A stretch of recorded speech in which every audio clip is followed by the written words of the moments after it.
இல்ல நீங்க கண்டஸ்டண்டா கலந்துக்கிட்டீங்க அப்படின்னு சொல்லி கேக்குறாங்க. உடனே எல்லாருக்குமே ஒரே கேள்வி, எதுக்காக நீங்க இந்த சீசனுக்கு கண்டஸ்டன்ஸா உள்ள வந்திருக்கீங்க? நம்ம பாருன்ட்டு ஒரு விஷயத்த ஒன்று சொல்றாங்க. எங்களோட திறமையை வந்து வெளிக்காட்டுறதுக்காக தான், இதுதான் எங்களோட ரியல் அப்படின்னு சொல்றாங்க.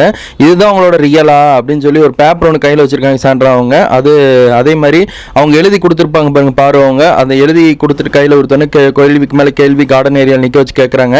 இதுதான் ரியலான்னு கேட்கவே கிழிச்சு போட்டுறாங்க. அப்போ பாருக்கவங்க மூஞ்சி வந்து ஒரு மாறி மாறுதுன்னே சொல்லாங்க. நான் யார் என்பதை தெரிந்து கொள்வதற்கும் and to be real. ஓ, இப்போ நீங்க இருக்கிறதா ரியலா? அடுத்து கமருதீன்ட்ட கேட்குறாங்க. கமருதீன்ட்ட வந்து நம்ம பிரஜின் அவங்க இவங்க கேட்குறாங்க. சாண்ட்ரா என்ன கேட்குறாங்கன்னா, நீங்கள் ஒரு மாதமாக உள்ளே விளாண்டீங்க, ஒரு மாதமாக என்ன பண்ணீங்க அப்படின்னு கேட்கவே வந்து பார்த்தீங்கன்னா பேப்பரை கிழிச்சு போட்டுறாங்கன்னே சொல்லாங்க. நீங்கள் இந்த ஒரு மாதத்துல என்ன பண்ணீங்க? நீங்கள் என்ன கேம் விளையாடிட்டு இருக்கீங்க? அதை சொல்லுங்க ப்ரோ.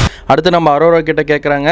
அரோரா கிட்ட கேட்டோன்னே என்ன சொல்கிறாங்கன்னா, உங்களுக்கு ஒரு ஸ்ட்ராட்டஜி இருக்கும், எனக்கு ஒரு ஸ்ட்ராட்டஜி இருக்கும், அந்த ஸ்ட்ராட்டஜி வச்சு தான் நாங்கள் கேம் விளையாடுவோன்னு சொல்லவே ஒரு பேப்பரை அவங்க எழுதி கொடுத்த பேப்பரை கிழிச்சு போட்டுறாங்க. ஏன்னா அவங்க விளையாண்டது சுத்தமாக சரியில்லைன்னு நல்லாவே தெரியுது. ஒரு கரெக்ட் இருக்கும், எனக்கு ஒரு கரெக்ட் இருக்கும், உங்களுக்கு ஒரு ஸ்ட்ராட்டஜி இருக்கும், எனக்கு ஒரு ஸ்ட்ராட்டஜி இருக்கும். That's so rude. அதை வச்சு செய்கிறக்காக தான் இவங்க வேர்ல்டு கண்ட் என்ட்ரின்னு சொல்லி உள்ள பிக் பாஸ் தாட்டி விட்டாங்க.